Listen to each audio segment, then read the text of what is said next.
Hello, everyone. Welcome to the last episode of Star Narratives for Season 1. I wanted to talk a little bit about what's coming up, but also about my experience over this last year of podcasting. So when I initially started this podcast, I committed to myself that I was going to do it for a year and then reevaluate and see where I was at, see whether I still liked it. And commitment for me is always a little bit tricky because I do change my mind easily and often. I don't have a huge interest in continuing to do things that feel boring to me or feel difficult, or things that have problems that don't resolve. And part of that is probably the fact that I have my Uranus at 29 degrees. And Uranus is the planet that we all have that is about being original and liberating ourselves from stagnation. And at 29 degrees, anybody that has a 29-degree planet or point in their chart, there's a sense of urgency, almost as if you're here to really finally learn the lesson, to get the degree, so to speak. And I have found in my life that when boredom creeps in, that is probably one of the harder things for me to deal with. It's the boredom kind of acts as a precursor to all of the different pieces of me that are addicted or dysfunctional or that otherwise give me trouble. And so I've had to really learn to watch that. And that's one of the beautiful things about doing introspective work and developing a practice of being self-reflective, is that when you can notice these triggers before they get too far gone, then you have more power over them. So one of the things that I've noticed about myself is that boredom is dangerous. And so, that's great, except that sometimes it can mean that I have commitment issues. So when I started my podcast, I said, all right, I'm going to commit to myself to do this thing for a year. And if you have ever started your own podcast or been a part of one, if you have one now, you'll know that it requires a fair amount of work. It means that you're out fairly consistently seeking out people to interview. It means that you're fielding emails. In my case, because of the way that I do my podcast, when I book an interview, I look at somebody's chart and then I come up with a line of questioning because I want to pick a focus. And so that takes time. And emailing back and forth with the person that I'm interviewing takes time. And then, of course, uploading all of the goods to different platforms and social media, doing promotion, that takes time. So it's a labor of love, right? Because it takes my own time and money to do it. And that was part of the reason why I said to myself, if you're going to do this thing, don't stop after 2 or 3 months if it starts to get rough. And the truth is that it really did not start to feel tiresome to me until the end. So really about a few months ago, and luckily I had booked and recorded many, many interviews. So by the time my interviews began to ran out was when I started to really contemplate, what do I want to do next? Because I've really enjoyed the interviews and I've done 25 of them with really amazing people. And it's actually helped me to connect and make friends and with very like-minded people, which is great because, as a lot of you know who have made the transition in life to not drink, and I know there are a lot of you that listen to this podcast that are sober, that it's almost like you have to replace your social group in many cases. And this podcast has really helped me to do that. So I'm so grateful. But I realized that if I was going to do a season 2, I was going to have to really change it up. So then the question became, change it up how? Now I want to go into a little bit more of the astrology of it. Now, I want to talk about the modalities. This is something that is not talked about often, but we all have 3 different modalities that show up in our charts. We have cardinal, fixed, and mutable, and they are different parts of ourselves that show up with different skill sets and agendas. And when I do a reading with somebody, I always count them out so I can actually have a number of how many planets does somebody have in the cardinal signs, in the fixed signs, in the mutable signs, because knowing that gives me a lot of information about their personality type and what they're best at. So I want to tell you a little bit about cardinal. Now, remember that we all have cardinal signs in our chart. Cardinal signs are Aries, Cancer, Libra, and Capricorn. And the more planets that you have in one of those signs, the more cardinality you have. Now, the cardinal planets are the initiators of the zodiac. They're the reactors. They're active, they're quick, they're ambitious and enthusiastic, and they're better at starting than they are at finishing. And I have a lot of cardinal planets in my chart. So if you are recognizing some of yourself in those descriptions, you're probably very cardinal. And of course, the cardinal strengths are that you're really great at beginning, which means that you get the ball rolling, and that's a total skill set. Now, that it doesn't take us the whole way, right? So for me, starting a podcast with my cardinal signs was relatively easy. You know, I like got online and I chose my platform and I started, looking at Instagram for who do I want to invite for these first few episodes until people start finding me. And so that's great. So the fixed signs, those are going to be Aquarius and Taurus and Leo and Scorpio. So those are all the fixed signs. If you have a lot of planets in those signs, you are probably rather fixed. And I have very few fixed planets in my chart. So the fixed people are the doers. It's the stabilizing part of us. It's the part of us that sets a solid goal and the foundation and begins to build. And essentially the fixed parts of ourselves are the parts that do the work. And so they can be stubborn and they can be immovable, once they've started something that they believe in. And so if you don't, like myself, if you don't have a lot of fixed in your chart, it can be hard to follow through, because once that boredom kicks in, it's like, oh God, I don't want to do that. That's the hard stuff. That's the boring stuff. That's the having to post everything and having to write copy and the necessary parts of the foundation. And then, of course, the mutable parts of us, those are the signs of Pisces, Gemini, Virgo, and Sagittarius. The mutable parts of us are the adapters. They're flexible and makes us comfortable with change and can very much be a chameleon. And I have a lot of mutability as well. So I'm very neck and neck between cardinal and mutable with very little fixed. So the mutable part of me loves to troubleshoot. So, how can I make this better? How can I make this more interesting? And the bottom line is that what I've decided for season 2 is that I have to make it something that is calling to me. I have to make season 2, I have to change the format so that I am invested in a new way.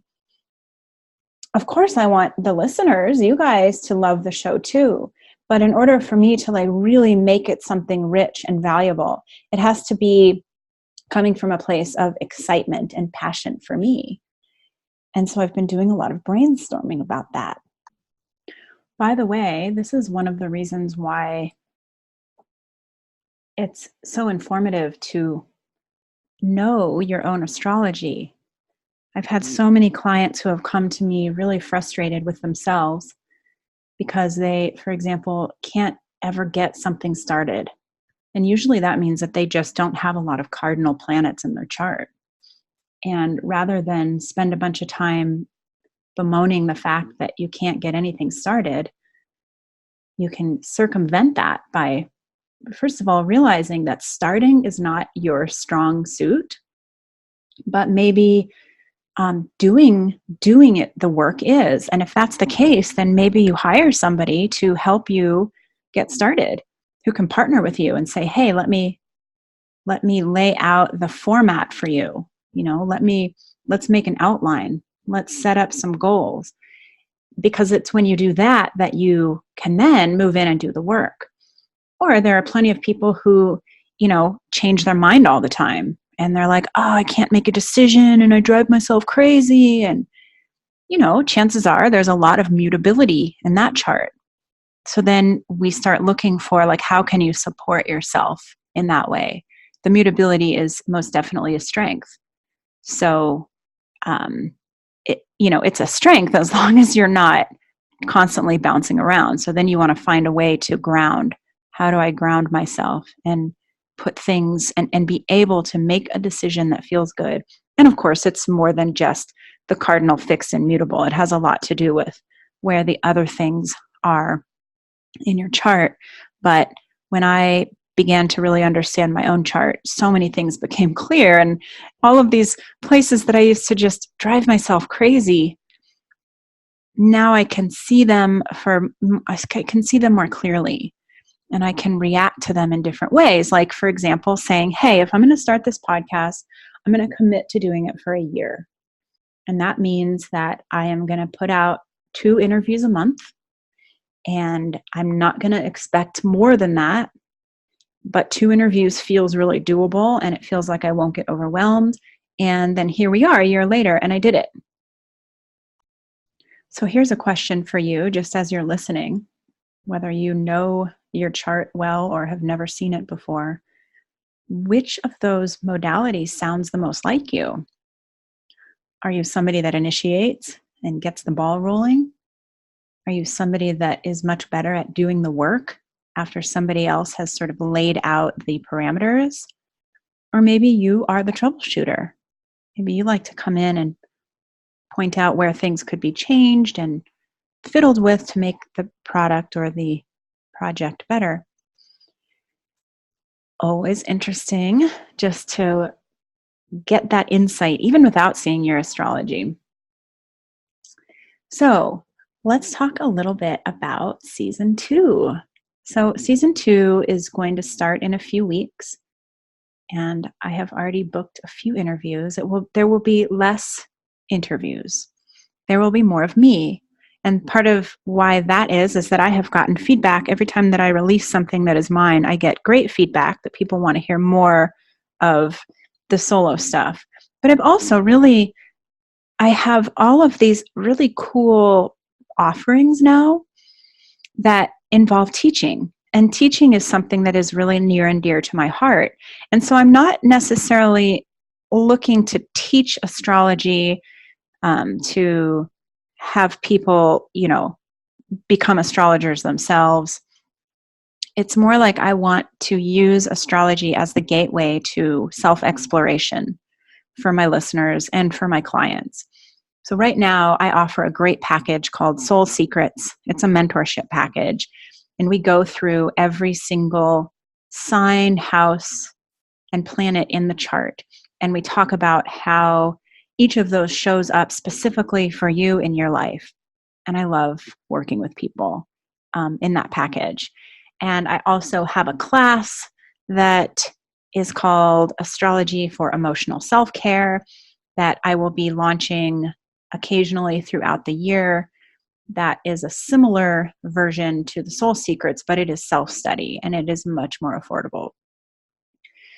And then, of course, I have just single readings for people. And what I've found is that my very favorite way to work with people is through teaching them how to see themselves, using the information in their natal chart to trigger their deep knowings about who they are and who they came into this lifetime to really be, and what their soul wants to accomplish and whatnot.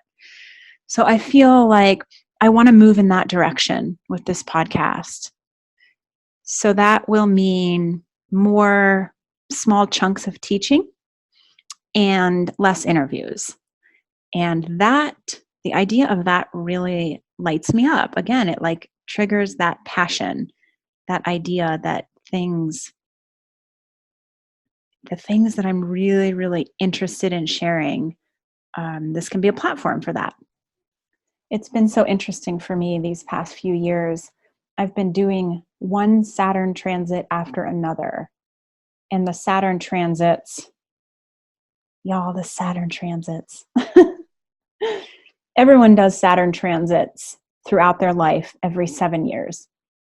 And those 7-year transits are when Saturn, transiting Saturn in the sky, where Saturn is now, comes into a hard aspect with the Saturn in your natal chart. So we have a Saturn transit when we're around age 7. And you can imagine that 7 is when you are making that transition really from being a child into being a child with awareness. And Saturn, the reason that I phrase it like that is because Saturn is about character building. Saturn in our chart is about requirements and the things that we need practice in and training. And when we're trying to achieve something. So our first Saturn transit is a Saturn square around 7, and we're learning to develop a sense of autonomy and consciousness in a whole new way. And then we move on to around age 14, 15, sometimes even 13. And this is about moving into the world and developing autonomy in a different way. This is moving from childhood into adolescence. And we come up against authority questions with Saturn. Do we want to accept authority as it's been presented to us? Or do we want to pave our own way? And then again at 21, and that's really the threshold into becoming, really autonomous when we start presumably making our own money and having to support ourselves. And then right around 28, 29, 30 is our Saturn return. And that's when Saturn comes all the way around the zodiac. And that, of course, is the crossing the threshold into true adulthood, into really looking around your life and saying, what do I want for my life? What are my goals?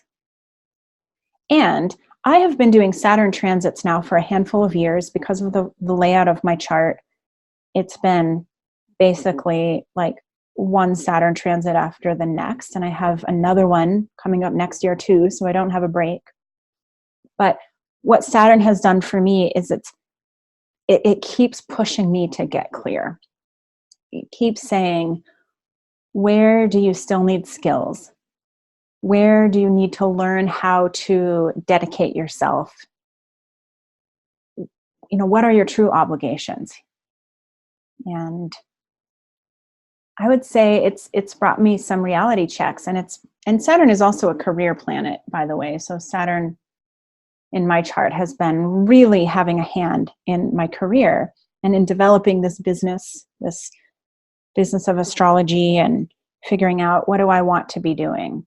And I think that the Saturn transits have helped me to get really clear that it's a combination of teaching and working with people, but it's more than just one-off astrology readings. And I love doing one-off astrology readings too, don't get me wrong, but I cannot take my clients very deep in those. There's not the level of permission on their end for me to really tell them what I see. And I can tell them a lot. I can present it in a way that is very enlightening and eye-opening. But when I get to work with people in a longer term format is when I feel like I can really show them some of the depth and some of the nuance of what's happening internally for them. And so I do hope to create some of that in this podcast moving forward, in the things that I'll be teaching, that I can hopefully illuminate for all of you guys that listen some of the things that you've never been able to see about yourself, but that would be really, really helpful to know.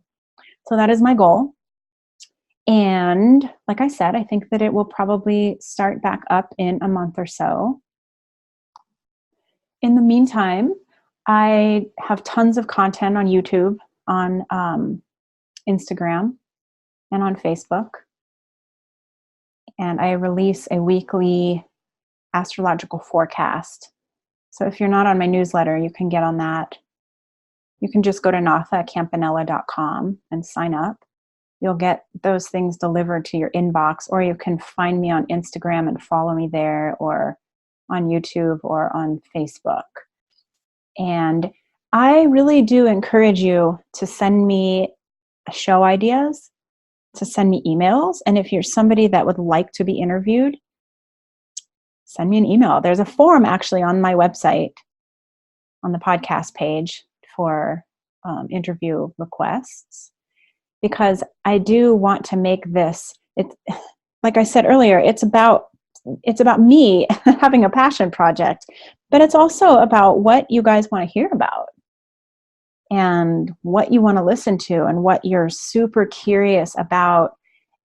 We can tie anything to astrology, because astrology is a very, very big and layered tapestry of human consciousness. And we can find it all in the astrological chart. You know, anything from career to anger to our relationship to food, to the way that we feel about the weather, to our family dynamics. Like, it's all in the chart. So anything that you're interested in, we can relate to astrology and make it a really fascinating conversation where hopefully people can learn about themselves and maybe hear themselves reflected in my words in a way that makes them, brings them aha moments. So I think that's all I have to say. So yeah, look for the next episode, the first episode of season 2, coming soon. And in the meantime, do not hesitate to reach out to me if you have things to say or questions to ask, or anything to contribute. All right, you guys, have a good one. Thank you so much for being here with me and listening. If you are interested in helping me, leave a review.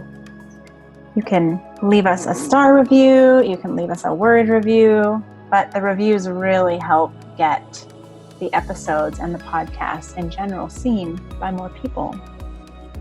And if you want to ask me questions, give me feedback, if you have show ideas, or if you're interested in coming on the show, you can find me on my website, nathacampanella.com, or find me on Instagram at Natha_Campanella_astrology. Oh, and recommend this podcast to friends that you think might like it too.